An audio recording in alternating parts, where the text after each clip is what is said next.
KBS 공사 창립 기획 좌담 위기의 시대 공영방송의 미디어 가치를 찾다.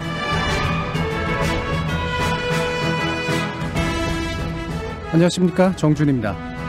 전 세계 공영 미디어가 공통적으로 안고 있는 과제 가운데 이해관계로부터의 독립성과 보도의 공정성 문제가 있습니다. 특히 수신료와 같은 공공재원으로 운영되는 공영 미디어에게는 모든 사회적 정치적 목소리를 균형 있게 담아내야 하는 그런 의무가 따르죠. 여기서 독립성은 재원의 독립과 함께 정치적 영향을 차단하는 구조가 중요하고요. 편집과 제작에서 자율성을 갖춘 조직 문화도 필요합니다. 또 공정성은 균형 잡힌 보도 철학, 전문적 취재 역량 같은 것들이 갖춰져야 가능한 일이겠죠. 미디어 환경과 정치 환경의 급변과 함께 공영 미디어의 독립성, 공정성에 대한 사회적 논의가 더 깊어지고 새로워져야 할 텐데요. KBS 공사 창립 기획자담 위기의 시대 공영방송의 미디어 가치를 찾다. 오늘 마지막 시간으로 공영 미디어의 전제 조건, 공정성과 정치적 독립 어떻게 이룰 것인가를 주제로 말씀 나눠보겠습니다. 오늘 함께해 주실 두 분의 전문가 소개해드리겠습니다. 한림대학교 미디어스쿨 송현주 교수 나오셨습니다. 안녕하세요. 자, 언론인권센터 정책위원이시죠? 정미정 박사 모셨습니다. 안녕하세요. 자, 공영 미디어에 대한 이제 독립성 그리고 공정성 문제 이렇게 얘기하는데 이게 두 가지가 밀접하게 연관된 것이기도 하고 또 사실 또 구별해서 봐야 될 측면도 좀 있는 것 같아요. 근데 이 논의를 이제 우리가 해야 되는 중요한 이유 중에 하나가 공영 미디어 또는 공영 방송을 사람들이 욕할 때, 손가락질할 때, 비판할 때 편향됐다라든가 아니면은 뭔가 종속됐다, 누군가의 도구로 쓰인다라든가 정치적인 영향력으로부터 자유롭지 못하다든가 뭐 이런 식의 이제 문제들인 경우가 많고, 특히 아마도 이제 공영방송 종사하시는 분들이 외풍에 의해서 이제 흔들리게 될 때 이제 이런 식의 문제들에 직면하게 되는 경우가 되게 많기 때문이 아닌가 싶은데요. 공영방송 내지 이제 공영 미디어라고 부르는 이런 사회적 기구가 한때는 뭐 되게 좀 영향력이 있었고 그리고 사회적으로 굉장히 유용한 그런 조직이기도 했었지만 지금 들어서는 이제 미디어 변화와 함께 많은 위기를 맞고 있는데 그중에 하나가 이제 정당성 위기라고 할 수가 있을 것 같습니다. 즉 수신료를 내 가지고 유지하고 지탱해야 될 사회적 의미가 있느냐라고 하는 것에 대한 이제 질문들일 텐데요. 그게 이제 비단 채널이 늘어나고 미디어가 많아져서뿐만이 아니라 과연 우리가 믿고 신뢰할 만한 그렇게 독립적이고 공정한 그런 언론의 역할을 공영 미디어가 해온 게 맞아? 그리고 할 수 있는 게 맞아? 이제 이런 식의 의미일 것 같아요. 뭐 이걸 약간 어려운 말로 정당성 위기라고 이제 보통 표현을 할 텐데 과연 그게 실제로 일어나고 있는지 그리고 왜 일어나고 있는지에 대한 간단한 두 분의 말씀 먼저 좀 시작하고 더 구체적인 내용으로 들어가 보도록 하죠. 송현주 교수님 어떻게 생각하시나요? 예, 일단 그 공정성이라는 게 이제 일반적으로 이제 공영방송뿐만 아니라 모든 언론들, 그렇죠. 신문이든 뭐든 추구하는 가치이기도 하고 또 저는 어느 정도 수준까지는 달성 가능한 목표라고 생각합니다. 물론 완벽하다라 말할 수는 없지만 계속 그 과정에 있는 거죠. 근데 이제 지금 우리가 이런 공정성 문제가 두드러지는 이유는 지금은 사실 뭐 신문이든 방송이든 아니면 우리가 보는 어떤 소셜 미디어든지 이런 걸 통해서 그 편향된 언론의 시대, 편향된 미디어의 시대에 살고 있습니다. 1인 미디어까지 다 포함해서.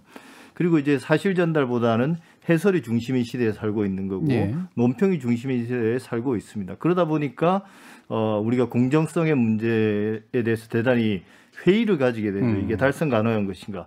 그렇다면 결국 우리가 공영방송이라고 이야기하는 것은 국민 모두의 세금으로 운영되는 것인데 그 공영방송이 만약에 하나의 언론으로서 방송 저널리즘으로서 공정성을 포기할 경우는 남는 게 뭐가 있을까? 네네. 그런 면에서 이제 그 공정성 회의의 시대, 이 시대를 이제 극복할 수 있어야만 공영방송이 또 최소한 방송 저널리즘 영역에서는 자기 자리를 찾을 수 있다. 그래서 우리는 이제 그 문제를 사실은 KBS를 포함한 공영 미디어, 뭐 연합뉴스라든지 이런데, 그 다음에 이제 준공영인 뭐 YTN이라든지 이런 미디어들은 그 문제를 반드시 해결해야 되는 거죠. 근데 사실은 대단히 회의적인 사람들은 많습니다. 근데 저는 뭐 개인적으로 몇 가지 원칙들을 통해서 그런 공정성은 충분히 추구할 수 있고 또 어느 정도는 달성할 수 있다고 보거든요. 예. 그러면 아마도 이제 이게 비단 공영 미디어만의 문제가 아니라 사실은 언론 내지 이제 미디어가 다들 하는 역할, 해온 역할들인데 독립적이어야 되고 내용적으로 공정해야 된다.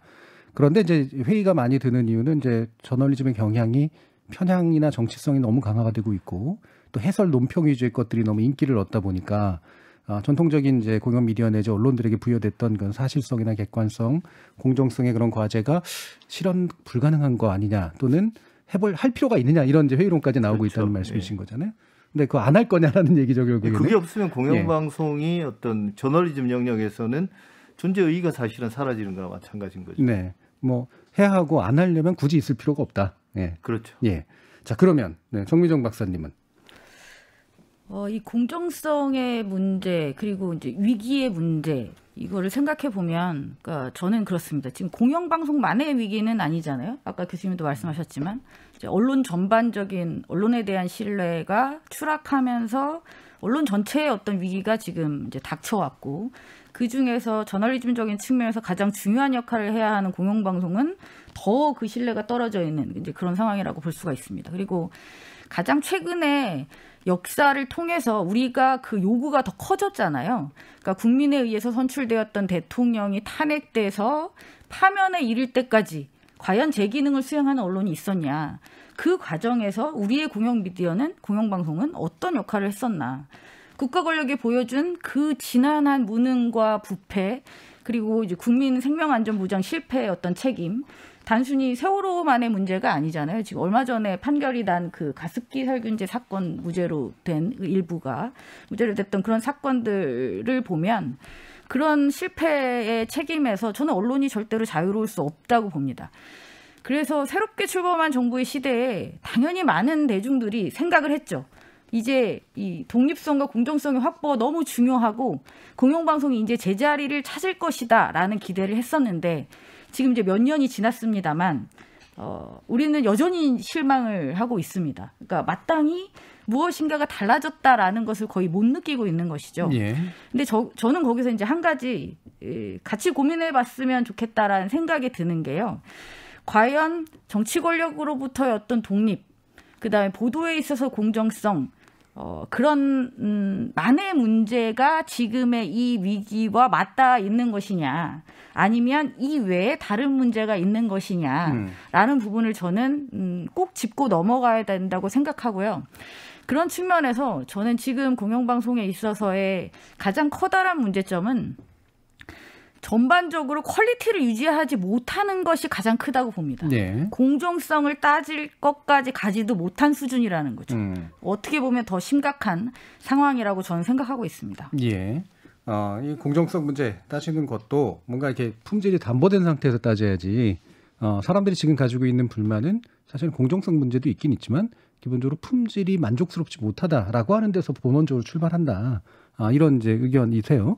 자, 그럼 이 방금 말씀하신 것처럼 뭔가 좀 이제 층위가 좀 섞여 있는데 송년주 교수님 말씀하신 것처럼 이게 이제 그 전반적 미디어 환경이 변화해서 생긴 회의론이라고 하는 것과 그다음에 또 한 가지 이제 정비정 박사님 말씀하신 것처럼 우리가 정상화 될 거라고 생각했는데 그 기대를 못 미치는 단지 공정성의 측면에서뿐만이 아니라 전반적인 질의 측면에서 이런 이제 한계들을 그럼 어떻게 극복해야 되는가라는 문제를 이제 우리가 이후에 논의하게 될 텐데요. 그 문제로 가보죠. 그러면 실제로 이제 그 예전에 이제 국영방송 시절에는 그냥 이제 방송이 몇 개 없었으니까 이거였었고, 그러다 형식적으로 공영으로 바뀌었지만 이제 실질적으로 독재 정부의 어떤 도구에 불과했었던 시절이 있었고, 공영방송이 공영방송으로서 어느 정도 의미를 사회적으로 찾게 된 거는 이제 민주화 이후의 일일 텐데, 민주화 이후에는 이제 정작 어떤 일들이 드러나냐면 정권이 이제 바뀌면서 이제 논조가 바뀐 듯한 모습들이 이제 나타난다는 말이죠. 이게 이제 어떤 사람에게는 이제 왔다 갔다 한다로 비칠 수도 있고, 어떤 사람 눈에는 망가졌다가 독립성을 회복했다, 망가졌다가 독립성을 회복했다, 뭐 이런 식의 이제 관계로도 볼 수가 있을 텐데요. 즉 정권 또는 내지 지배적인 정치 세력의 어떤 성격에 의해서 공영방송이 좀 더 독립적이거나 그렇지 못하거나 또는 어느 정도의 정치적인 영향력에 노출되거나 그렇지 않거나 이런 식의 이제 경험들을 반복적으로 관찰해온 측면들이 좀 있는 것 같아요. 그런 역사적 경험에 주로 어떤 부분들을 좀 우리가 주목해야 된다라고 생각을 하시는지 한번 물어보죠. 정미정 박사님 어떠세요? 그러니까 그 과정을 생각해 보면 사실 지금의 방송법의 어떤 그러니까 지금 가지고 있는 우리의 공영방송 제도가 굉장히 뭐라고 할까요? 적절하지 않잖아요. 그러니까 많이 개선될 필요가 있고 문제가 많다라고 하는데 그럼 이전 시기에는 충분했던가 그렇지는 않았습니다. 예. 그러니까 제도적인 어떤 이게 완결성이 있었던 편은 아니었어요. 하지만 우리 역사를 돌아보면 이전에 그 86년이었나요? 그 수신료 거부 운동이 한참 벌어졌었죠. 그러니까 80년대 초반부터 땡전 뉴스가 한참 유행해서 공영방송이 어떻게 이렇게 정부 편향적으로만 가겠느냐라고 해서 이제 수신료 거부 운동이 있었고, 그래서 실제로 수신료가 굉장히 이렇게 적게 되기도 했었고, 그러다가 나중에 이제 개선이 됐죠. 87년 6월 항쟁도 있었고, 그 이후에 수신료가 이제 한국전력에서 한꺼번에 이렇게 위탁돼서 수거가 되기 시작하면서 좀 많이 나아지긴 했습니다. 그리고 사실 90년대, 2000년대 해서 공영방송이 어느 정도의 역할을 한다라고 평가받았던 시기도 분명히 있었어요. 근데 그러고 이제 계속 또 이제 출렁이고 있는 상황입니다, 지금. 그러면 이 문제가 진짜 제도적인 측면에만 기인한 것일까? 저는 그런 생각이 많이 드는 거죠. 그러니까 물론 제도의 문제도 지금 존재하기 때문에 제도를 개선해야 될 필요도 있습니다만, 그 제도를 구현하는 구체적인 행위자들의 의지와 어떤 가치관, 이런 것들도 굉장히 중요하다라는 생각을 하고 있습니다. 일단. 네. 송혜진 교수님. 저는 이제 사실 어떤 우리가 흔히 공영방송의 도구화, 지배구조 뭐 이런 이야기들 모든 문제를 이제 지배구조에서 찾잖아요. 그런데 제도의 문제, 제도 자체가 가진 한계점들이 분명히 있죠. 근데 이제 그 제도의 약점들을 또 철저하게 이용하는 사람들이 있고, 또 그 제도의 약점들을 뭔가 사람의 힘으로 보완하려는 그런 노력들도 분명히 있습니다. 근데 저는 이제 솔직히 말씀드리면 1987년 이후에, 민주화 이후에 우리나라의 모든 미디어들은 자기 정체성을 찾으려고 노력을 해왔다고 생각을 해요. 그게 어떤 보수적인 정체성이든 진보적인 정체성이든. 근데 이제 KBS 같은 경우는 사실은 원래부터 자기가 가지고 있던 정체성을 뭐 보존하거나 지키거나 하는 것보다는 그런 어떤 그 외부 세력과, 그러니까 주로 이제 정치권이죠. 정치 세력의 개입에 저항하는 과정에서 자기 정체성들을 만들어낸 측면이 있고, 또 국민들 저항들, 아까 말씀하신 것처럼 시청료 납부 거부 운동 1980년대 중반에 그런 것들을 통해서 자기 정체성을 만들어 나갔다고 생각을 해요. 그러니까 우리는 어떤 방송이어야 된다라기보다는 우리는 이런 방송이어서는 안 돼라는 그런 어떤 안티테저로서의 자기 정체성들을 만들어 왔다고 생각하는데, 그게 이제 민주화 이후에는, 좀 말씀이 길어집니다만, 민주화 이후에는 정권이 바뀌면서 KBS에 개입하는 방식들도 좀 다르긴 달랐습니다. 제가 말씀드린 것처럼 제도의 약점, 허점을 최대한 활용하는 어떤 그 방송 개입. 그 이전에 이제 뭐 어떤 노무현 정부 때 정현주 사장 시절에 나름대로 공영방송이 KBS가 꼽히었던 건 여러 가지 외부적인 환경이 좋았던 것도 있지만 어떤 제도가 가진 장점들을 최대한 보장해 줬기 때문이라고 생각하거든요. 근데 이제 우리가 모든 제도는 그 최악을 대비해야 되기 때문에 지금 이제 이 지배구조 개선을 계속 이야기하고 있는데, 그래서 이제 그 지금의 KBS가 가진 문제점을 따져볼 때는 결국은 지난 한 9년, 그러니까 이명박 박근혜 정부 9년 동안 이어졌던 그런 보수 정권에 의한 도구화 시도, 그리고 이제 거기에 KBS가 저항하고, 그래서 결과적으로 도구화돼서 문제였다는 그런 온갖 폐해들도 문제지만, 그런 과정에서 KBS에 대한 국민의 신뢰가 추락하고, 또 이제 내부 구성원들의 사기 저하라든지 내적 갈등, 이탈, 이런 어떤 가장 어찌 보면 방송 환경이 급변하는 그 시대에 준비해야 될, 미래를 준비해야 될 시기에 어떤 에너지들을 다 소비하고 인적 자원들을 다 허비했다는, 이게 지금 저는 KBS가 안고 있는 가장 큰 문제, 앞으로 이제 향후 뭐 10년, 20년을 보더라도 가장 큰 문제가 아닌가 생각을 합니다. 사실은. 그러니까 지배구조로 대표되는, 여기서 지배구조라 그러면 이제 KBS 같은 경우는 이사회, 그렇죠. 이사들을 선출하는 방식, 그리고 이사가 이제 사장을 선출하는 방식. 요게 이제 핵심이긴 한데, 이거 가지고 이제 아는 사람들은, 다시 말하면 이제 방송법 전공자라든가 이런 분들은 그래서 뭐 구성을 어떻게 바꿀 거냐, 이제 누가 임명하게 할 거냐, 이거 가지고 이제 굉장히 목매달고, 실제로 공영방송 종사자들도 사실 그 부분에 굉장히 목매달았던 경향이 있잖아요. 근데 권 교수님 말씀처럼 제도라고 하는 건 뭐 언제나 약점이라는 게 있는데, 그걸 누가 이제 이용하려고 하느냐라는 문제가 훨씬 더 이제 중요하다라고 본다면, 정권이 막 이걸 예전에 국영방송시처럼 막 틀어주고 했다라고 하는 것도 있지만, 이제 그거는 상대적으로 작은 부분이고, 거기에 동조하는 이제 사람들이 이제 그 방송의 운영 같은 것들을 전반적으로 장악하면서 나오게 된 그런 자발적 동조 뭐 이런 것들이 이제 좀 결합돼서 나타났던 것이 아닌가 싶은데 그러면 이제 이게 정권의 성격하고도 굉장히 좀 연관이 좀 있잖아요. 그러니까 기본적으로 상대적으로 이제 개입을 좀 덜 하려는 이제 그런 정치 세력이나 정권이 이제 있는 경우가 있고 되도록이면 제도를 막 활용해가지고 강하게 자기 쪽으로 끌어붙이려고 하는 그런 정부나 정권의 성격 같은 것들도 있는데 이런 요소가 차이점을 불러일으키는 건 좀 없다고 생각을 하시나요? 어떠세요? 예, 저는 그게 분명히 있다고 생각을 합니다. 사실 이제 진보 정권 같은 경우는 나름 그 정치 권력이 어떤 이사를 임명하고 사장을 선출하는 과정에서 어떤 자신들과 정치적 이해관계나 어떤 그 이념을 공유하는 가치관들을 공유하는 사람들을 임명하는 건 분명하죠. 예. 근데 그 임명 이후에 건건히 개입하고 통제하려는 시도들은 나름 절제했다고 생각을 합니다. 예. 그런 절제들이 있었기 때문에 나름 그 시기에 공영방송이 아까 말씀드린 것처럼 외부적으로 어떤 좋은 환경이었기도 했지만 나름 공영방송이 꽃피울 수 있는 몇 년 안 되는 시간이었다고 생각을 하고요. 근데 이제 우리가 제도를 설계할 때는 결국은 이제 최악을 항상 염두에 두거든요. 그러니까 일종의 마치 되게 각인된 효과들이 있는 것 같아요. 연구자들뿐만 아니라 국민들도 아까 말씀하신 것처럼 신뢰가 추락해 있는데 그게 지금도 KBS가 부족하다고 하는데 저는 이제 많이 향상된 부분이 있다고 생각합니다. 여러 가지 심층적인 시사 프로그램들이라든지 새로운 시도들이 지난 몇 년간 있었고 제가 볼 때는 상당히 높게 평가하는 부분들이 있습니다. 그럼에도 불구하고 과거에 그런 어떤 세월호 보도라든지 이런 것도 워낙 강하게 남아 있는 거거든요. 이제 그런 것들을 극복하는 데는 많은 시간이 걸리겠죠. 근데 이제 다시 우리가 제도 이야기로 돌아가면 결국 그런 어떤 제도적인 어떤 최악의 상황들을 고려하고 제도를 재설계할 경우 또 다른 최악이 만들어질 수 있습니다. 사실은. 예. 근데 우리가 이제 지배구조 이야기는 좀 이따 이야기하겠지만 그래서 제도로 모든 문제를 풀 건 아니고요. 그 제도를 활용하는 사람들을 통제할 수 있는 그건 저는 그게 이제 문화라고 보거든요. 예. 조직 문화이기도 하고 정치 문화이기도 한데 그 또 이제 더 넓은 의미에서는 국민적 합의이기도 하고요. 그게 만들어져야 어떤 제도를 갖다 놓든지 간에 그 제도의 취지에 맞게 운영될 수 있다고 보고요. 그렇게 치면 뭐 영국의 BBC라든지 뭐 독일의 공영방송이라든지 그런 제도적 허점들을 활용할 여지가 없는 건 아닐 거거든요. 네.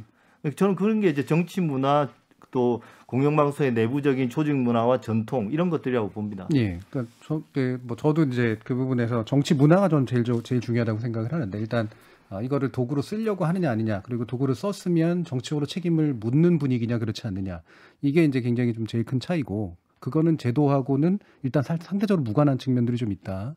근데 이제 조직 문화가 그래도 두 번째잖아요. 근데 조직 문화는 이제 저항적 문화 내지 독립적 문화 같은 건데 나름대로 조직 문화는 있는 것 같아요. 그러니까 MBC라든가 KBS라든가 이렇게 좀 독자하고 싸워보고 이제 이랬던 경험이 있는 데들 같은 경우에는 이제 자율성을 획득하기 위한 노력들을 했고 그 수단이 이제 수단이라기보다는 그 힘이 이제 노조에 기반해가지고 이루어진 경우들이 이제 많았죠. 그래서 언론 민주화라고 이제 부르고. 근데 이 노조가 그래서 상당 부분 저는 우리나라는 다른 나라에 비해서 보면 꽤 센 편이라고 생각을 하거든요. 네. 근데 이 노조가 경영진과 함께 결합해서 만들어낸 조직 문화는 그걸 충분히 만들었을까에 대해서는 또 한번 생각해 볼 필요가 있는 것 같은데 어쨌든 정민정 박사님도 저도 그 부분은 동의해요. 시스템 제도를 바꾼다고 해서 기대했던 것만큼 많은 것들이 해결되지는 않을 것이다라고 생각합니다. 그럴 때 저는 이제 동시에 병행이 되었으면 하는 것은 스스로가 무엇을 할 것인지를 제시할 수 있어야 되는데 이 설명 책임이라고 하잖아요. 네. 지금 우리 공영 미디어들은 설명을 하지 않습니다. 그러니까 국민들한테 이야기하지 않죠. 그러니까 예를 들어 뭐 수신료를 올리면 우리가 무엇을 하겠다. 우리가 가지고 있는 책무가 어떤 것인지조차도 구체적으로 제대로 설명하려고 하지 않습니다. 그래서 저는 이번에 그나마 좀 긍정적으로 지금 보고 있는 게요. 사실 공영방송도 그 제허가를 받잖아요. 예. 근데 지상파 제허가. 지상파 제허가를 봤는데 제허가 심사를 봤는데 제허가 심사에서 점수가 미달됐어. 그러면 공영방송을 없앨 건가? 그건 아니라는 거죠. 그래서 제허가 제도의 문제점에 대해서도 많은 이견들이 있었습니다. 근데 이번에 방통위에서 이제 발표한 게 공영방송에 한해서는 공적 책무 협약을 맺고 예. 또 그것을 이행을 강제하겠다. 그 방식으로 제어가 시스템을 개선하겠다라고 최근에 발표한 바가 있습니다. 비록 아직 구체적으로 그게 어떻게 될지는 모르겠습니다만 저는 그 방향이 굉장히 바람직하다고 생각합니다. 그러니까 제도를 고치는 것과 병행해서 어떠한 책무를 구체적으로 질 것이고 어떻게 우리에게 설명을 할 것인지 국민들과 어떻게 소통할 것인지를 좀 더 명확히 하고 이 제도 개선도 같이 이루어지는 것이 저는 중요하다고 좀 생각하고 있습니다. 예, 우리가 이제 보통 제도 얘기할 때 이제 이런 이사회 그 구성 방식이라든가 이제 사장 선출 방식만 얘기하는데 최근에 이제 얘기됐던 것처럼 이제 허가를 주거나 이제 회수하는 그런 데서 공영방송은 사실은 허가 대상이라기보다는 협력의 대상이기 때문에 구체적으로 어떤 이제 의무나 책임 같은 것들을 국가나 정부가 요구할 거고 시민들이 요구할 거고 거기에 대해서 공영방송은 어떻게 답할 거다라는 식으로 협약 방식으로 이제 바꾸자라는 게 지금 방통의 제안이죠. 사실 뭐 저나 서울대 이중윤 교수나 이런 분들이 많이 예전부터 얘기해 왔던 건데 이제 이게 좀 조금씩 이제 받아들여지고 있는 그런 상태인데 실제로 어떻게 방송법이 바뀔지는 잘 모르겠습니다만 자 그런 방식으로 이제 제도에 대한 관점도 좀 넓혀서 바라볼 필요가 있다라는 얘기까지 좀 정리해 보고요. 그럼 요거 하나는 더 짚어보죠. 뭐 이따가 이제 지배구조 문제나 제도 문제는 좀 더 자세히 얘기할 테니까. 그러면 우리가 뉴스만 이 공정성 문제에 걸려 있는 건 아닌데 사실 뭐 예능도 공정해야 되고 여러 가지 면에서 뭐 다큐멘터리라든가 이런 것들도 다 내용물은 모두가 다 공정하고 독립적이어야 되잖아요. 근데 이 부분이 실제로 독립적이다라는 건 뭘까, 공정하다는 건 뭘까에 대해서 사람들이 굉장히 주관적인 측면들이 좀 있단 말이죠.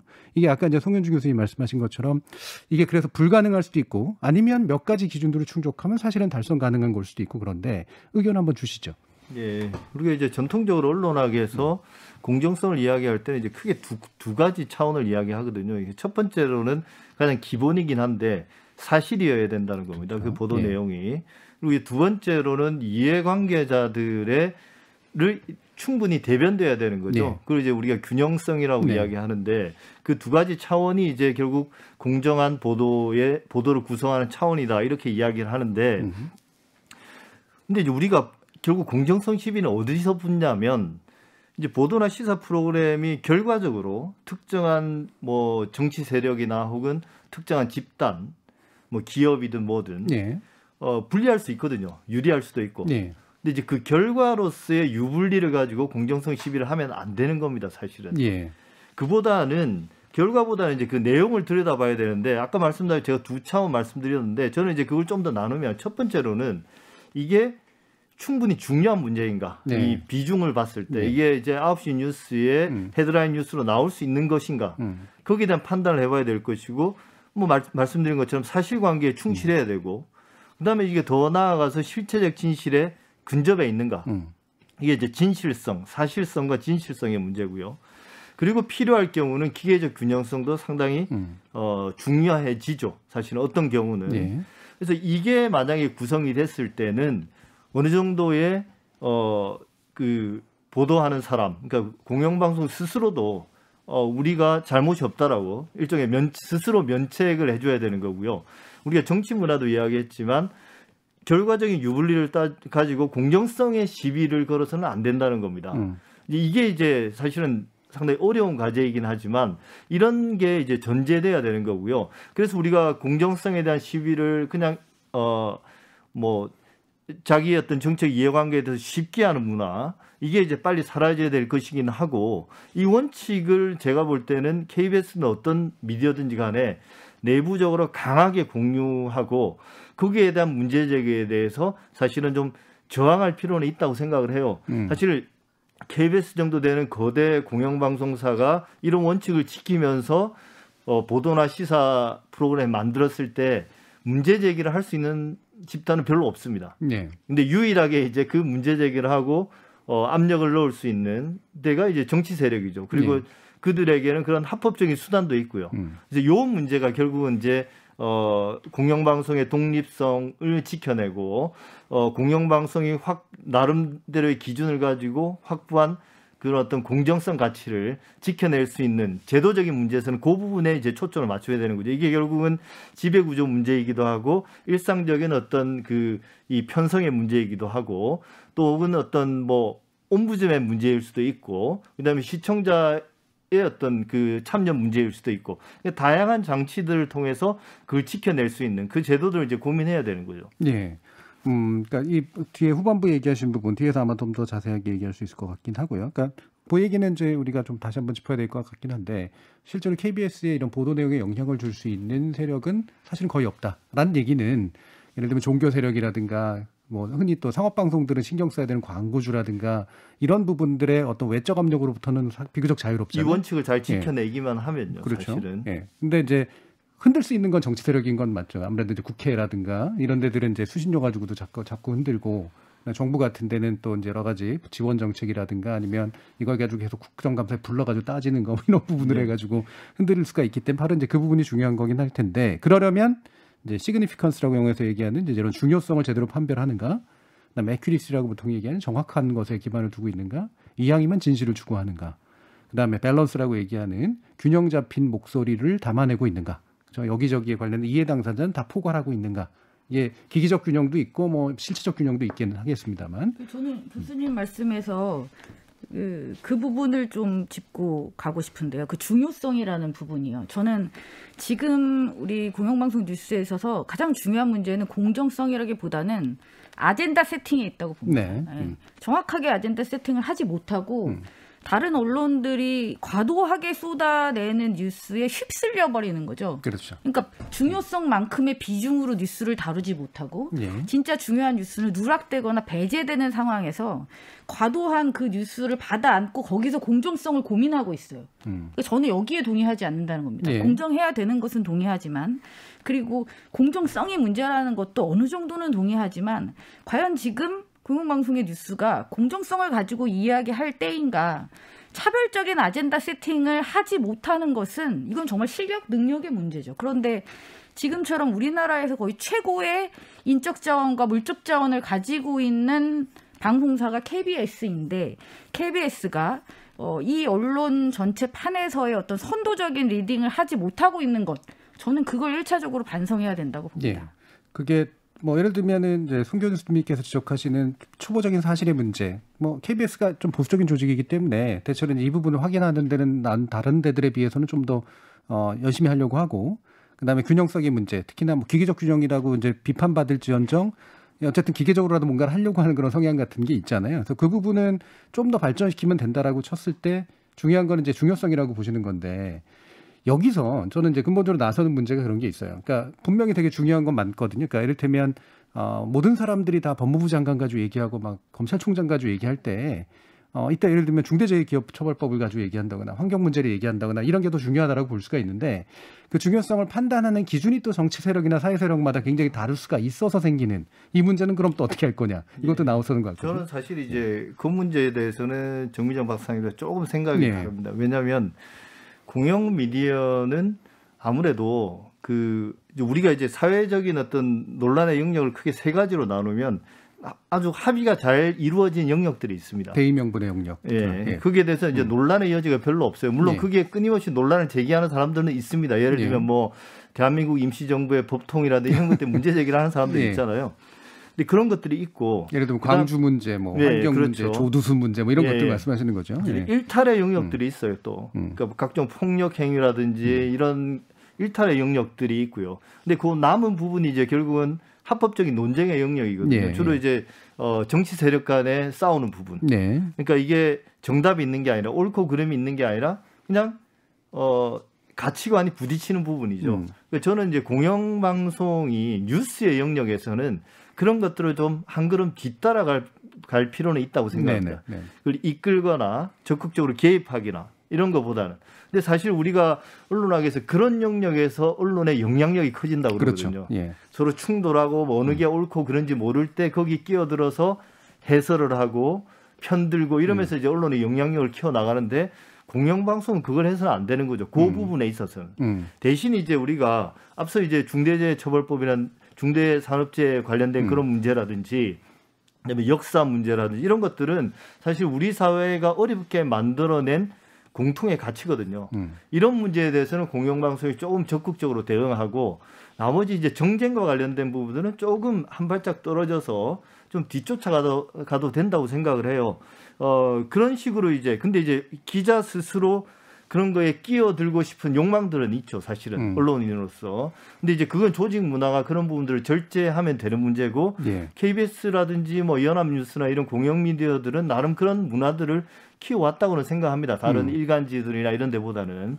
그래서 그런 식으로 이제 우리가 정준희 교수께서 지적하신 그 부분 너무 이제 앞서가거나 그다음에 이제 이 사회의 흐름과 맞지 않는 좀 느닷없는 물론 중요하다 하더라도 그런 문제 제기를 하는 것들은 공영 미디어로서는 그러니까 특히나 이제 일상적인 뉴스에서는 조금 자제하고 대신 이제 좀 심층 시사 보도라든지 그런 프로그램에서 좀 문제를 제기하는 게 더 필요하지 않을까. 저는 그래서 이제 KBS가 그동안 만들어왔던 그런 시사 프로그램들이 그런 것들을 조금은 지난 몇 년 동안 잘 해왔다고 생각을 해요. 그래서 뭐 어떤 뭐 일본 원전을 찾아가서 어떤 그 피해자들을 보도하는 문제라든지 이런 것들은 사실은 대단히 중요한 문제지만 하루하루 출입처에서 취재를 하는 일반 다른 언론들은 해내지 못하는 부분이거든요. 제가 말씀드린 건 그런 것들입니다. 그런 데서 조금 더 적극적일 필요가 있다. 저는 제 또 붙여서 좀 말씀을 드릴게요. 그러니까 저도 공영 미디어가 뉴스를 통해서 어떤 해설이나 뭐 분석이나 이런 것들을 강하게 가져가야 된다고 생각하는 것은 아닙니다. 하지만 저는 정말 그 이슈파이팅이라는 영역에서 어떤 이슈를 접근해서 보도할 것이냐. 아주 균형적으로 보도를 하더라도 근데 그것조차 지금 저는 상당히 많은 중요한 뉴스들이 배제되고 있다라는 부분을 저는 주로 지적하고 싶은 거고요. 예. 그리고 다른 부분에 있어서는 저도 뭐 교수님의 말씀에 어느 정도는 동의하지만 지금 KBS 뉴스 같은 경우에는 대부분 정말 두 발짝 세 발짝 물러나서 보도하고 있습니다. 근데 그렇다고 훌륭하다고 보기는 저는 어렵다고 보는 거죠. 그렇다면 비중만큼 꼭지를 그러니까 뭐라 그러죠? 꼭지수 전반적인 꼭지수 뉴스수를 좀 줄이더라도 비중만큼 좀 더 깊이 있게 다루던지 아니면 이 아젠다를 선정하는 데 있어서 좀 더 다채로운 시각을 반영할 수 있는 방식으로 변화하든지 저는 좀 더 공격적이고 적극적인 노력이 필요하다고 보는 겁니다. 예. 자, 이 부분은 뭐 두 분이 근본적으로 다르진 않지만 강조점에 있어서는 좀 약간의 차이는 좀 보이는 측면은 좀 있는 것 같고요. 손 교수님 말씀이나 아니면 이제 정 박사님 말씀에 둘 다가 어쨌든 볼 수 있는 건 우리가 좀 더 이제 합의가 잘 돼 있는 가치와 정치적으로나 사회적으로 좀 가치관이 충돌해가지고 생기는 문제는 일단 구별하고 그다음에 매번의 뉴스나 이런 것들로만 보도하는 게 아니라 필요에 따른 장르를 좀 달리해가지고 시사나 이런 거로 하는 것과 이제 뉴스로 해야 될 것을 좀 구분해가지고 가자 정도는 일단 어느 정도는 비슷한 틀인 것 같은데 아까 이제 송 교수님 말씀하시는 것 중에서 이제 이런 정치 논란이라든가 사회 갈등이라든가 이렇게 뭔가 이해관계가 되게 명확하게 갈리는 문제들 이 부분에서 일반적으로 언론들은 굉장히 장사를 많이 하잖아요. 여기서 이제 방향을 잡아줌에 따라서 영향력도 생기고 팔리기도 잘 팔리고 이러니까. 근데 이게 이제 흔히 논란이 그러니까 논란이 있다라고 표현되는 이제 그런 건데 이 논란이 있다라고 하는 게 논란을 일부러 만드는 경우도 굉장히 많아서 그러니까 정치 세력들 일부러 그러니까 어느 정도는 답이 있는 영역인데도 일부러 반대해가지고 선을 중간에 이제 그어버리게 만드는 전략적인 행동들을 또 취하잖아요. 이럴 때 저는 또 많은 사람들이 약간 고민하게 되는 것 같아요. 그러니까 이를테면 어느 정도는 그냥 놔뒀으면 합리적인 정치 세력들 간의 싸움이었다면 선이 거기서 거지진 않았을 텐데 일부러 딴 데서 그어버리는 경우들이 있죠. 특히나 이제 한국의 정치정이라고 하는 것이 저는 그렇게 합리적인 정치정이라고 생각하지 않기 때문에 그런 논란들, 그런 사회적 갈등들에 대해서는 그럼 국민으로서 어떤 태도를 취해야 되느냐. 저는 제가 드린 말씀이 그런 부분은 아주 강하게 적극적으로 보도해야 된다는 거죠. 오히려. 예를 들면 우리가 좀 그 삼성이 그동안 삼성과 삼성 이재용 부회장이 그동안 지난 몇 년간 지난 정부에서부터 해서 보여왔던 어떤 뭐 분식회계 문제라든지 인수합병 관련해서 어떤 일으켰던 문제들 이거는 논란의 대상이 아닙니다. 가치관이 충돌하는 문제가 아니라 일탈이거든요. 우리 사회에 합의된 그러니까 법을 어긴 거고요. 심각하게 이런 문제를 어떤 친기업 정서, 반기업 정서 이런 문제로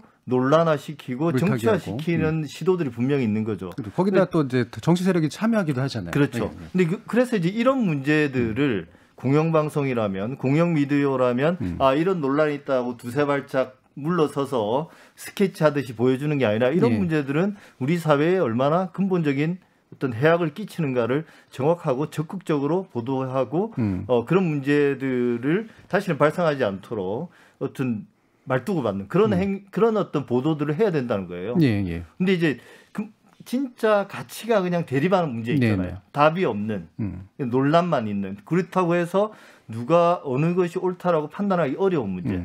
이런 문제에 대해서는 좀 뭐랄까요 드라이하게 좀 건조하게 양측의 입장들을 기자가 적극적으로 개입하지 않고 좀 있는 그대로 네. 보여주는 게 필요하다는 겁니다. 자, 그럼 제가 예제를 드릴게요.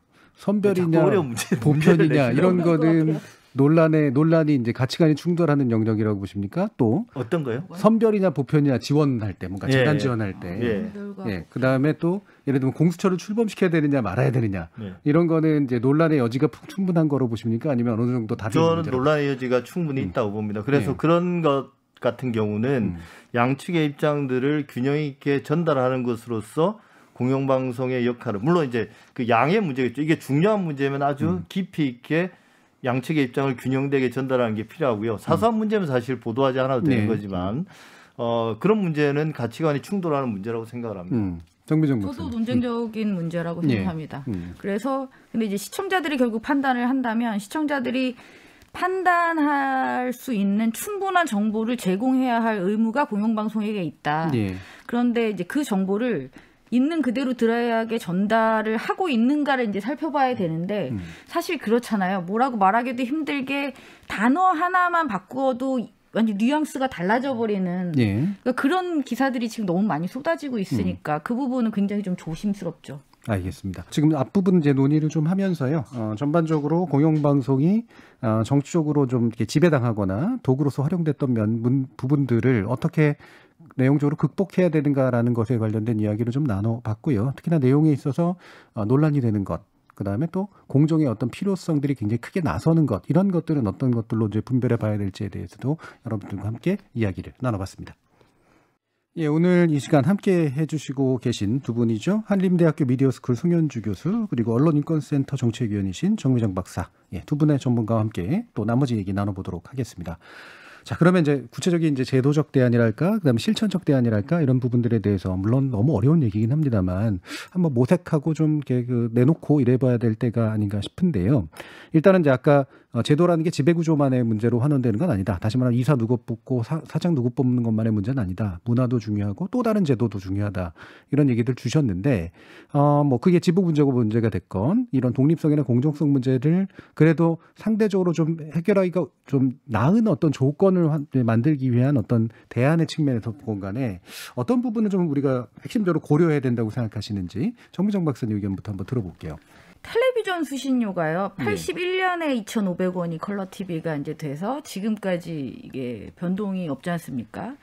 그리고 이제 많은 연구자들이 이제 그렇게 생각하잖아요. 이 수신료가 굉장히 부족하다. 이거는 뭐 10수년 전부터 저희도 이제 계속 문제 제기해왔던 부분이고, 근데 지금 상황에서 그 부분에 대한 일부 논의가 또 이제 이루어지고 있는데, 그 이제 생각이 드는 지금 40년 가까이 돈이 이제 정체되어 왔었고, 지금 이제 이런 상황이고, 우리는 이제 위기다라고 했을 때, 전 아까도 그 설명을 해야 된다라고 했던 것처럼, 그러니까 지금도 무엇을 할 것인가에 대한 이야기가 수반되지 않는 한, 예. 이건 어렵다라고 보는데, 그렇다면, 그러니까 이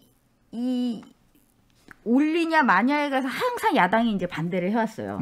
항상 반대를 해왔었는데 저는 지금 답답한 거는 그 오랜 기간 동안 KBS가 스스로 설명하지 못했다는 겁니다. 어떤 거를? 그걸 올리면 우리가 무엇을 할 것이냐라는 것을 정말 구체적으로 정확하게 적시한 적이 별로 없어요. 예. 그러니까 이번에도 보면 그냥 공정함에 신경을 쓰고 그러니까 정말 일반론적인 어떤 이야기를 하고 뭐 나우나 쇼를 이야기한다던가 뭐 대하 사극을 만든다던가 이런 수준인 거죠. 이게 KBS는 억울할 수도 있거든요. 나름대로 책도 막 많이 만들고 공청회도 많이 하고 해서 막 안도 되게 많이 만들고 이랬을 수도 있어요. 근데 이게 충분히 설명하지 못했다라고 하는 게 그 안이 제대로 된 내용으로 제대로 필요한 내용을 얘기를 못해서인지 아니면 그거를 내용은 준비는 해놨는데 이거를 제대로 국민한테 효과적으로 전달하거나 담당 그 부분이 더 이런 크다고 부분이지. 네. 효과적으로 그러니까 저희에게 도달해야 된다는 거죠. 예. 시청자들에게 KBS의 의지가 도달해야 되는데 지금 얼마만큼 도달하고 있느냐. 저는 그게 가장 중요한 평가 지점이 돼야 된다고 봅니다. 예. 이 프로그램은 당신이 내주신 소중한 수준으로 만들었습니다. 이런 시도를 넘어서는 어떤 뭔가가 더 필요하다. 그렇죠. 이런 말씀이시죠. 그 메시지는 굉장히 오래전부터 나와 있었어요. 예. 그러면 이제 방금 정근정 박사님 말씀하신 부분을 다시 이제 쭉 끌어다가 이제 어떤 논의의 궤도로 한번 제가 한번 올려보면 그런 부분 같아요. 이제 이걸 제도의 문제로 한번 환원해 본다고 했을 때도 정작 지금 필요한 건 중요한 건 사장 바꾸고 뭐 이사 바꾸고 이런 식의 문제도 아니라 제대로 시민들하고 만나는 창구, 제도적 창구. 우리는 이제 보통 그걸 이사회라고 얘기를 하고 시청자위원회라고 얘기하고 옴부즈맨 제도라고 얘기는 하지만 실질적으로 수신료를 내는 사람들한테 만나서 설명하고 그다음에 계속적으로 알리고 그다음에 불편이나 의견을 듣고 해가지고 정말 그 시민들이 원하는 수신료를 내주는 사람들이 원하는 것들을 서비스하는 어떤 구조 자체가 제도적으로 좀 안 만들어져 있다는 말씀이신 그렇죠. 거로 이해가 좀 돼요. 그거를 이어서 보면 이사회 구성에 그렇게 돼야 그 된다. 시청자를 대변할 수 있는 몫이 들어가야 된다까지 연결이 저는 자연스럽게 그렇죠. 될 수 있다고 봅니다. 그러니까 실질적으로 지배구조라는 게 뭐 기업 지배구조면 이제 주주들을 대변하는 거고 대주주만이 아니라 그다음에 주주들을 대변하는 사람들이 바로 이제 이사인데 그렇죠. 그 이사를 통해서 사실은 의견이 투영되고 사장이 뽑히고 이러는 건데 그 어떤 기업적인 구조조차 이제 제대로 안 만들어져 있다는 거죠. 말씀대로 치면은 사실은 뭐 유명한 교수나 아니면 정당에 좀 열심히 일해줬던 사람이나 이런 사람들이 그냥 들어가는 게 이런 구조니까. 예, 송영주 교수님. 뭐 수신료 말씀하셨으니까 예. 그 제가 그 당시에 이제 이명박 정부 이후에 김인규 사장이 예. 당시 사장이 처음에 이제 임명됐을 때 그때 수신료 인상 이야기가 나왔었습니다. 근데 제가 어떤 한 토론에 나가서 이제 되게 반대를 했었는데 예. 그때 이제 반대 명분은 그랬습니다. 지금 생각해 보면 노무현 정부 때 KBS 사장을 임명할 때 대통령 후보의 특보 출신은 안 된다라는 나름의 잠정적인 합의들이 만들어졌습니다. 그랬죠. 그 당시에 이제 서동구 사장이 임명됐다가 며칠 만에 물러났는데요. 근데 이명박 정부에서 바로 이제 김인규 사장을 임명을 했거든요. 예. 그 특보 출신이었는데, 근데 이제 KBS 구성원들의 그 당시에 내심은 그랬던 것 같아요. 조금 더 권력 핵심과 가까운 사람이 사장이 돼야 우리의 수건인 수신료를 올릴 수 있다. 예. 그래서 김인규 사장이 내부 구성원들의 그 당시에 했던 말들 중에 이제 나름의 공약이 내가 사장이 되면 꼭 수신료를 올리겠다. 그리고 최초의 KBS 내부 출신이다. 뭐 그런 것들. 그때 그래서 이제 결국 이게 보상이 되면 안 된다. KBS 구성원들이 어떤 자신의 공영방송의 정체성을 저버리는 것에 대한 보상으로서 수신료가 인상되는 것은 안 된다라는 말씀을 저는 그때 드렸던 것 같아요. 근데 지금은 저는 수신료 인상을 해야 되는 이유도 말씀하셨지만 수신료 인상을 반대하는 사람들이 반대하는 이유와 혹은 반대를 철회하는 그러니까 찬성해 줄 수 있는 조건을 나름 제시해야 된다고 생각합니다. KBS가 이런 것들을 한다면 우리는 수신료 인상에 전적으로 동의해 줄 수 있다. 조건부 동의. 조건부 동의. 그러니까 그 조건을 명확히 해야 된다는 거죠. 예를 들면 지배 구조를 바꾸자. 그다음에 혹은 뭐 시청자들이 어떤 이사회에 참여할 수 있는 길을 열자. 혹은 사장 추천의 방식을 바꾸자. 뭐 이런 명확한 조건들을 내걸어야 그게 시민단체든 혹은 정당이든지 간에 그런 것들을 내걸고 이제 수신료 인상에 수신료 이렇게 조건부 동의를 해줘야 되는 시대가 됐다고 생각을 해요. 왜냐하면 지금의 시대가 사실 수신료 인상이 대단히 절박한 문제이기도 하지만 또 어떤 수신료 인상에 걸림돌이 됐던 그런 것들이 많이 청산이 된 것도 있거든요. 사실은 내부적인 노력과 어떤 그 정치 권력과 KBS의 관계 문제도 그런 차원에서 좀 해결해야 되지 않느냐. KBS에만 우리가 왜 수신료를 올려야 되냐. 이건 사실 어찌 보면 KBS 입장에서는 이걸 일일이 다 설명해야 돼. 이런 말을 할 수도 있습니다. 근데 이제 또 하나 이제 국민의 차원에서 입장에 볼 때는 우리나라에 다양한 국책 미디어들이 있잖아요. 아리랑 TV도 있고 뭐 EBS도 있고 KTV 같은 것도 있고 뭐 생각보다 많은데요. 거기에 사장이 어떻게 임명되고 이사가 어떻게 임명이 되고 이런 것에 대해서는 사실은 관심이 없습니다. KBS의 지배 구조가 전문가들만의 문제가 아니라 국민적인 관심을 가지고 있다는 건 여전히 KBS는 나름의 희망적인 상황이라고 생각을 해요. 사람들 국민들의 입장에서 볼 때는 KBS가 나의 삶에 나름의 영향을 미치고 있고 그게 꼭 내가 수신료를 내서 문제가 아니라 KBS가 자기의 어떤 미디어 이용해서 나름 큰 부분을 차지하고 있다고 생각하기 때문에 그렇다는 거거든요. 근데 이제 예. 또 말머리 주셔도 예. 되겠다. 예. 다음 예. 아니 계속 하셔도 되고 아니면 뭐 예, 이어가도 예. 되고요. 예. 다른 이야기 계속 예, 하시죠, 이제. 알겠습니다. 자, 그러면 이제 이게 수신료 문제니까 이제 수신료 문제를 얘기한 것처럼 약간 생뚱맞게 들릴 수도 있는데 사실은 저는 수신료 굉장히 중요한 게 이게 지배구조 핵심이라고 저는 생각을 하거든요. 돈을 내주는 사람들의 어떤 의사가 투영되고 있느냐. 이게 소비자하고는 좀 다른 거죠. 그러니까 분담해주는 공영방송의 운영료를 분담해주는 사람들의 의사가 이 사회 구조라든가 평상시 정책 결정 구조라든가 평가 구조 속에 이제 투영되어 있느냐. 사실 이 부분인데 이게 아까 얘기하셨던 이제 설명 책임이라고 부르는 어카운터빌리티라고 하는 것의 핵심이 되는 건데 실제로 우리는 수신료는 내게 했지만 징수는 거의 강제적으로 되고 그 다음에 실질적으로 의견이 투영되는 구조는 굉장히 안 되어 있기 때문에 사람들의 불만은 사실은 수신료 그 자체에 대한 2,500원이 싸다 비싸다의 불만이 아니라 내게 아닌 것 같다라고 하는 그런 불만 쪽이 훨씬 더 가깝다라고 이제 이해가 됩니다. 그렇기 때문에 이제 지배구조의 핵심은 결국에는 어떤 투영 구조를 만들 것인가.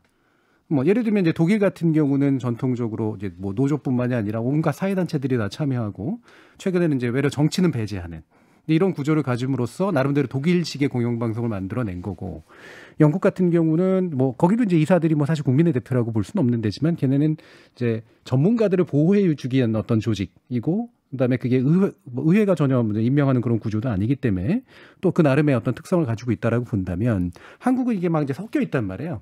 이러저런 대표들도 다 들어가고 의회도 추천하고 막 대통령도 임명하고 그렇게 해서 믹스해 놓은 결과적으로 이런 독립적이면서 공정하고 그다음에 의견이 투영되는 그런 구조를 만들어내지는 못했다라고 이제 평가할 수 있을 것 같거든요. 이런 해외 사례라든가 아니면 국내적인 조건으로 봤을 때 그럼 뭐 어떤 식으로 하는 게 투영할 수 있는 구조를 좀 만들 수 있다고 보세요, 정미정 박사님? 글쎄요. 저한테 막 그거를 이 오랫동안 이게 지금 정리가 안 되지 않았습니까? 근데 예를 들면 이래요. 그러니까 지금 한 가지 나오고 있는 안은 예전에는 주로 7대 유관 이런 거였잖아요. 네. 예, 여야에 같은 거의 매서 비슷하게 해가지고 그다음에 특별 다수를 만들어 3분의 1을 하면은 그게 좀 나을 것이다. 예전에 그 야당 시절에 이제 지금 여당이 얘기했던 거기도 하고 지금의 야당이 요구하고 있는 거기도 한데 지금 이제 나오는 것들은 사실 그런 것들을 오히려 정치성을 더 강화시키기 때문에 그리고 의사결정을 또 못하게 만들기 때문에 좋지 않다. 그럼 결과적으로 지금 중요한 건 뭐 예를 들면 이사를 직접 뽑건 사장을 직접 선출을 하건 아니면 뭐 적어도 뭐 이를테면 정치권이 이제 그 인물을 추천하는 구조는 바꿔야 된다라고 하는 이제 그런 식의 얘기도 나온단 말이죠. 송효주 교수님부터 한번 들어보죠. 그러면. 또 이제 애매하게 봉합된 건 맞죠. 예. 그래서 그게 이제 최초 출발부터 그 사회가 좀 더 다양화되고 복잡해질수록 잘 굴러갈 수 있는 여지는 점점점 줄어들게 돼 있습니다. 네. 그리고 이제 7대 사회 구조로 여야 뭐 어떤 집권 여당 과 어떤 야당에 나뉘는. 근데 이게 KBS만의 문제는 아니에요. 우리나라 다 그래서 그렇죠. 그걸 7대 6을 해도 마찬가지입니다. 네. 왜냐하면 방통위도 3대 2잖아요. 네. 그래서 아주 중요한 쟁점이 되는 의사결정 항상 3대 2로 결정이 되는 거고 방송통신심의위원회의 결정도 사실은 그런 식으로 이루어지는 거거든요. 6대3 우리 사회가 그런 식으로 사실은 굴러가고 있습니다. 이걸 좀 희석시키기 위해서는 일단 숫자를 좀 늘려야 될 거고요. 예. 늘려야 될 거고 그래서 우리가 아까 말씀하신 것처럼 영국처럼 전문가 모형이 있고 이른바 쉽게 불러서 전문가 모형이 있고 독일처럼 시민 참여형 네. 모형이 있고 그다음에 이제 프랑스 같은 경우는 조금 국가 주도적인 그런 모형이 있는데 사실 프랑스의 모형은 지금 시대에 우리나라에는 참고할 만한 모형은 아니라고 네. 생각합니다. 네. 결국은 이제 많은 사람들이 생각해 보는 게 그러니까 그 독일식 시민 참여형 모델인데 독일 같은 경우는 그게 이제 결국 참여하는 루트가 지역. 네. 그러니까 독일도 이제 연방 국가잖아요. 네. 여러 개 주로 나눠져 있는데 그 주의 대표성. 그다음에 이제 종교, 카톨릭과 개신교. 근데 사실 카톨릭과 개신교라는 게 또 어떤 정치적 기반하고도 연결돼 있거든요. 네, 진보 보수하고도 연결이 돼 있죠. 그리고 이제 그 노조라든지 예. 이런 다양한 사회 사회단체. 이익 집단들이 이 공영방송의 지배 구조에 관여하게 되어 있습니다. 근데 이건 그 사회가 그런 식으로 운영되어 왔기 때문에 그렇습니다. 그렇죠. 오랜 시간 동안 우리가 그걸 이제 민주적 조합주의라고 예. 부르는. 근데 우리 사회는 그런 대표성을 가진 어떤 이익 집단이나 이런 것들이 없단 말이에요. 네. 예를 들면 진짜로 의협이 의사를 대표하는지도 모르겠고 그런 뭐 것도 이런 거잖아요. 모르겠고 네. 근데 저는 한번 실험해 볼 실험이라는 말은 좀 너무 무책임한 말 같지만 시도해야 될 필요가 있다고 생각합니다. 예. 왜냐하면 이런 말도 또 무책임하게 들릴지 모르겠지만 제도라는 게 이렇습니다. 그러면 그런 시민단체 사람을 그 공영방송의 이사로 임명을 하면 그 사람도 결국은 알고 보면 다 어떤 정당하고 연결된 사람이 아니냐라고 반문할 수 있거든요. 그럴 수도 있습니다. 근데 이게 제가 생각할 때는 5년이 지나고 10년이 지나면 그 고리들이 점점 약해진다는 거예요. 네. 제도라는 게 한번 만들어지고 나면 형식적이라 하더라도 어느 정도 시간이 지나면 그게 실질적으로 그 제도로서 기능을 하게 된다라고 봅니다. 그래서 지금 이제 우리가 사회의 어떤 그 대표성을 부여할 수 있는 조직들이 뭔가 몇 가지 고민을 해볼 수 있는 거죠. 네. 노조, 예를 들면 이제 지금 당장 떠오르는 걸로 우리가 따지자면 한국노총, 민주노총, 경총, 정경련, 그 다음에 뭐 앞서 말씀한 것처럼 카톨릭, 그 다음에 개신교, 불교, 이것만 해도 어느 정도의 대표성이 나오거든요. 네. 그 다음에 이제 각 도의 도지사가 또 한 명을 추천할 수 있어요. 근데 도지사가 그렇게 하면 그 도지사도 결국은 정당인 출신인데 결국 정파성이 가지지 않게 이런 의심까지를 하면 아무것도 못 하거든요. 예. 근데 그런 식으로 지역적 대표성도 부여하고 그렇게 해서 그리고 물론 KBS 내부의 구성원들 이런 사람들도 이제 참여하고 뭐 우리가 흔히 요즘 많이 부르는 노동이사 이런 형태로 참여하게 됨으로써 좀 이사수를 늘리고 폭을 넓히다 보면 정파성이 어느 정도 희석이 되고 또 이제 정파적인 영향으로부터 좀 격리되는 그런 어떤 거버넌스를 구축할 수 있지 않을까. 예. 많은 분들이 그렇게 생각을 하는 것 같아요. 근데 이제 그런 어떤 과정에서 사소한 시비들로부터는 조금 의연할 필요가 있다고 생각을 합니다. 이런 예. 제도를 고민하는 분들이. 예, 예. 말씀을 주신 중요한 이제 이유가 이제 뭐 저희가 배경으로 보는 게 사실 정치는 여야 간 대립이라든가 이렇게 뭔가 이렇게 승자와 패자가 명확하게 나눌수록 명확한 선들이 생기잖아요. 그런데 이제 이거를 그러면 여야를 섞거나 늘리거나 해가지고 될 문제가 아니라 아예 정치만으로 볼 수 없는 다양한 종류의 이해관계를 넓혀가지고 반영을 해버리면 그럼 매번이 진보 보수니 뭐 이런 식으로 이제 막 결정이 되는 그런 방식이 안 될 수밖에 없다. 그 고통스러운 과정이긴 하지만 그 과정을 통해 가지고 우리가 정치에서만 뭔가 이렇게 자꾸 공영방송의 의사결정이 일어나는 이런 구조 자체를 좀 바꾸는 노력들이 필요하다. 네, 그래서 뭐 최근에 어떤 한 의원이 이제 담당 상임위죠 국회 과방위에서 그동안 이제 정당이 KBS 이사를 네. 추천하는 건 이제 관행이었거든요. 법에 명기된 게 아니라 그렇죠. 그걸 아예 이제 공식화하자라고 이제 제안을 했습니다. 거기에 대해서 이제 또 다른 분이 이거 이제 상임위에서 그럼 결정하자는 거냐고 약간 비아냥됐는데 우리 사회의 문제는 어떤 과도한 정치화가 모든 영역에서 발생하고 있거든요. 네. 근데 그게 이제 상당 부분은 관행에 의한 겁니다. 그렇죠. 보통 국회의장 추천, 대통령 추천 네. 뭐 이런 건데 알고 보면 그렇죠. 정당 알고 추천이에요. 보면. 네. 근데 이제 일종의 후견주의가 예. 아주 뿌리 있게 남아 있는 건데요.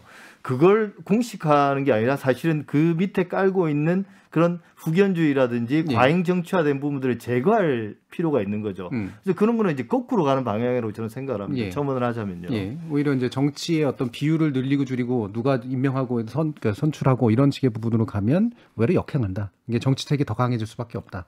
자, 이런 의견이시고요. 네, 송민정 박사님. 네, 그런 측면에서 20대 국회보다 21대 국회에서 지배구조 관련한 입법 발의안들을 살펴보면 좀 예. 나아진 건 확실한 것 같습니다. 그러니까 20대 국회에서는 주로 뭐 7대 6이냐 뭐 6대 6이냐 이런 소모적인 논쟁으로 그러니까 정치권의 추천 관행을 입법화시키는 명문화시키는 방향으로 주로 논의가 진행이 되었다면 물론 그때도 이제 일부 위원들이 추천위원회를 꾸리는 부분들을 이야기하긴 했습니다만 이번에 제출된 안들을 살펴보면 물론 야당 의원들이 제출한 안들은 여전히 국회 교섭단체와 그 정당의 추천을 명시하는 것을 중심으로 되고 있어요.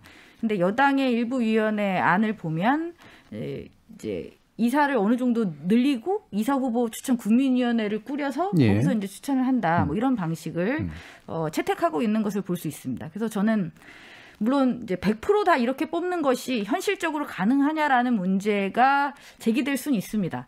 그렇기 때문에 저는 어느 정도의 절충안은 나올 수 있을 거라고 보거든요.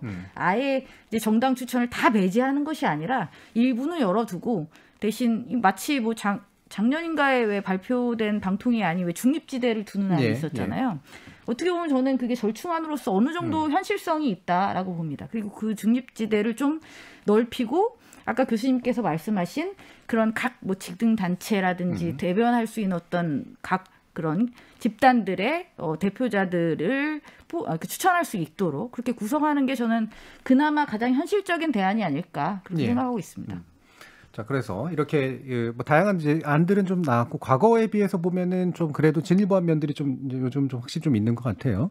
근데 대신 이게 결국은 의사결정을 내리는 이런 법을 만드는 데가 국회이다 보면 국회는 또 정당의 어떤 주로는 교섭단체에 간의 어떤 이해관계가 투영이 되고 교섭단체 문제가 들어가면 대부분 추천권을 가지고자 하기 때문에 자기 추천권 안 놓치려고 하는 이제 그런 욕심 같은 게 생기죠. 근데 이번에는 추천권을 좀 놓자라고 하는 분위기도 좀 일부는 좀 나오고 있기 때문에 그것이 좀 더 동력을 얻으면 좋지 않을까라는 그런 생각을 해봅니다.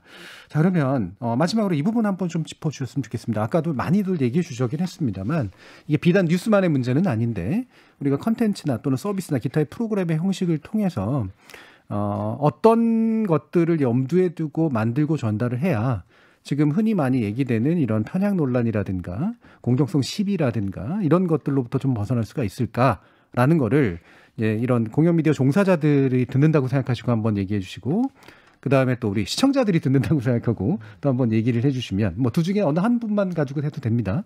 한번 발언으로 들어보도록 하죠. 성균주 교수님도 들어볼까요? 네, 그 뉴스나 시사 보도와 관련된 말씀은 이제 계속 드렸기 때문에 더 이제 할 필요는 없을 것 같고요. 근데 이제 사실은 우리가 KBS 공영방송의 정체성이라는 게 어떤 그 언론으로서의 정체성은 사실은 일부분이잖아요. 그렇죠. 네. 대단히 사람들이 거기에 대해서 시비도 많이 걸고 논란의 대상이 되긴 하지만 실제로 이제 KBS의 정체성을 놓고 보면 사람들에게 KBS 하면 떠오르는 어떤 키워드나 이미지가 뭐냐라고 물어보면 9시 뉴스라고 이야기하는 사람은 별로 없을 거예요. 네. 사실은 우리가 예전에 뭐 어떤 그 이상가족 상봉 같은 것도 있을 수 그렇죠. 있고요. 그다음에 이제 일일 드라마를 떠오르시는 분도 있을 거고 아침마당 뭐 이런 거 얘기하시는 아침마당 이런 거 이야기하시는 분도 있을 거고 그다음에 이제 조금 형용사적으로는 뭐랄까요 고리타분하다 프로그램 장르로 치면 다큐멘터리 같은 거 떠올리는 분도 있을 거고 또 이제 빠질 수 없는 게 대하 드라마 뭐 이런 걸 떠오르는 분들도 있을 겁니다. 근데 지금 이제 KBS의 구성원들이 어떤 생각을 하는지는 잘은 모르겠으나 가장 고민하는 부분은 이제 뉴스를 제작하고 시사 보도를 하는 분들 보도본부 쪽은 그런 고민들을 하겠지만 나머지 컨텐츠를 생산하는 사람들이 더 많은 고민을 할 것 같아요. 사방에 경쟁자들이 깔려 있고 그게 이제 과거처럼 유사하게 지상파 방송을 하는 경쟁자가 아니라 종편에 등장하고 그 다음에 전문 채널로서 드라마라든지 뉴스라든지 이런 것들 전문적으로 하는 채널들이 등장하고 심지어 또 OTT까지 쏟아져 들어오면서 KBS가 이 전체 방송이라는 영역 혹은 컨텐츠 산업에서 차지하는 영역이 무엇인가 여기에 대해서 대단히 위기감들을 느끼고 있을 것 같아요. 근데 저는 이게 솔직히 이런 말씀드리기에는 좀 죄송한 말씀이지만 많은 것들을 좀 버릴 필요는 있다고 생각합니다. KBS가 과거의 어떤 한국 컨텐츠 산업 혹은 문화기구로서의 중심을 차지하고 있던 우리가 방송하면 여의도를 떠올리고 KBS의 이 지금 우리가 녹음하고 있는 이 건물과 그 송신타워를 생각하던 시절이 아니고 지금은 뭐 OTT의 시대고 또 상암 DMC의 시대이기도 하고 그렇잖아요. 그래서 KBS가 할 수 있는 걸 잘하는 부분들이 필요하다고 생각하는데요. 저는 이제 조금 더 편수를 줄이더라도 조금 더 퀄리티 있고 많은 사람들이 공감할 수 있는 그런 드라마. 이게 성공작을 이야기하면 안 되는데 예를 들면 성공작 작년에 했던 어떤 동백꽃 필무렵이라든지 이런 형태의 많은 사람들이 공감할 수 있는 KBS적인 드라마 이런 것들을 만들어내고 KBS적인 교양 프로그램들을 만들어내는 게 필요하지 않나. 물론 제가 그게 구체적으로 어떤 형태인지는 말씀을 드릴 수가 없습니다만 모르기 때문에 사실 그게 이제 가장 고민해야 될 부분이긴 하긴 하지만 제가 그냥 평론을 하는 입장에서는 그런 것들을 많이 고민해야 되지 않겠나 이런 생각을 합니다. 예전에 있던 모든 짐들을 다 끌고 가려고 하지도 말고 그다음에 지나치게 뉴스나 이제 시사라고 하는 부분에 좀 보도 영역에 이제 한정돼 가지고 고민한다기보다는 외려 다양한 한국인적 정체성을 가질 수 있는 그런 드라마라든가 기타의 컨텐츠 영역들에 좀 더 신경을 쓰는 것이 좋지 않겠냐라는 그런 말씀이신데요. 이게 사실 제 요즘 하고자 하는 얘기들하고 좀 많이 비슷해요. 그러니까 저는 공영방송 연구를 꽤 오래 해왔으니까. 근데 가만히 생각해 보면 공영방송 담론이나 이론의 너무 많은 부분이 정치적 불편부당성이라든가 이것에 집중이 돼 있고 그게 나머지를 다 좌지우지해버리는 경향이 좀 있는데 실제로 지금은 과연 그게 좀 필요할 때냐. 그리고 그게 거꾸로 보면 그러니까 사실 보도에 신경을 쓴다라고 하는 거는 좋게 말하면 좋은 정보를 주는 거지만 나쁘게 말하면 다른 언론들도 하고 있는 사회정치적 영향력을 획득하기 위한 경쟁에 뛰어들고 있는 거거든요. 그거에 대한 어떤 욕망이 나머지 모든 그걸로 포괄되지 않는 공영적 영역, 미디어적 영역을 잠식하는 경향이 분명히 좀 있는 것 같아요. 네, 그래서 공영 미디어는 사실 그 이념 자체가 네. 다른 미디어보다 우리가 특정한 걸 더 잘하는 미디어가 공영 미디어의 역할은 아니거든요. 그것도 다른 일부는 미디어가 있지만 예. 잘 안 하는 필요한데 하지 않는 걸 하는 것. 그게 이제 뭐 다른 공영 미디어 이야기에서 못합니다만 EBS 같은 경우도 네. 그런 거고요. 또 연합뉴스 같은 경우도 특파원 보도나 지역 뉴스 같은 게 다 그런 것들이거든요. 그러니까 그런 분들을 좀 찾아내야 되지 않느냐. 그러니까 그게 이제 뭐 시청률하고 연동되지 않을 수는 없는데 그런 것들을 고려하더라도 그런 부분들을 빨리 찾아내서 정체성으로 삼아야 되지 않는가 예. 그런 생각을 합니다.